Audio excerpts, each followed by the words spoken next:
আজকে আমরা বাড়ির সকলে মিলে গিয়েছিলাম একটা বিয়ে বাড়িতে। বিয়েটা ছিল একটা রিলেটিভে, আর সেটা নবদ্বীপে। আর সাথে গেছিল দিদি, দাদা, ভাগ্নে, মা, বাবা সকলেই। তো এখানে আমরা চলে এসেছিলাম একটু রাত করে, মানে 8:30 9টা নাগাদ আমরা ঢুকেছি। এবার এসে দেখছি যে বিয়ের অর্ধেক তো হয়ে গেছে, কারণ সন্ধ্যাবেলাতেই ছিল ওদের লগ্ন।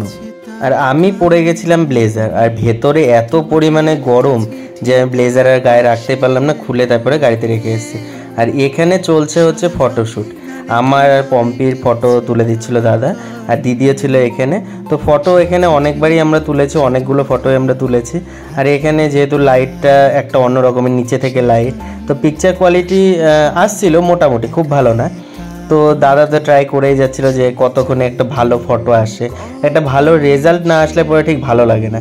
আর এখানে আসার পর থেকে তো মাকে খুঁজে পাওয়া যাচ্ছিল না, যেহেতু এটা মায়ের দিদি বাড়ি, তো সেই কারণে মাকে খুঁজে পাওয়া যাচ্ছিল না। সকলেই যেহেতু পরিচিত, তো মা তাদের সাথে গল্প করতে ব্যস্ত ছিল। আর আমরা তো এখানে ফটো তোলার পরে একবার উপরে গেলাম, আবার নিচে আসলাম, এইভাবে আমাদের সারাক্ষণ চলছিল। আর ফুচকা ছিল, ফুচকা, কফি সব কিছুই খাওয়া হয়েছে। যেহেতু বিয়েটা লজে হচ্ছিল, তো ভেতরে এত পরিমাণে গরম ছিল, আমরা ভেতরে যেতে একটু ভয়ই পাচ্ছিলাম, কারণ অতিরিক্ত পরিমাণে গরম লাগছিল। আর এখানে বিয়ের গেটটা দেখতে পাচ্ছ, খুব সুন্দর করে সাজিয়েছিল, পুরো লজটা লাইটিং করেছিল, অল ওভারে সব কিছু ঠিকঠাকই ছিল, কোনো প্রবলেম ছিল না। আর এখানে আমরা উঠছিলাম আরও একবার উপরে, কারণ উপরে গিয়ে একবার বিয়েটা দেখার তো দরকার ছিল। তো উপরে উঠতে উঠতেই দেখলাম যে আমার একটা দাদা রয়েছে, সেই দাদা গান করছিল, আমার মাসির ছেলে। তো খুব ভালো লাগলো, খুব সুন্দর গান করছিল। তো গানটা তো আমি আর শোনাতে পারলাম না, যেহেতু মিউজিকটা রয়েছে, মিউজিকটা কপিরাইট চলে আসতে পারে, সেই কারণে আর রিস্ক নিলাম না। আর এখানে আমরা উপরে উঠে অনেকের সাথে গল্প করলাম, কথা বললাম। আর যেখানে বউ বরের সিংহাসনটা রাখা ছিল, তো সেখানে ফটো তুলেই যাচ্ছিল সকলেই, তো আমরাও তুলেছিলাম। আর এখানে পম্পের আমি অপেক্ষা করছিলাম যে খাবার তো খেতে হবে, অনেকটা রাত হয়ে গেছে, বাড়িও আমাদেরকে যেতে হবে। আর এখানে মামা মামি ছিল, দিদি ছিল, সেখানে ফটো তুলছিল দাদা।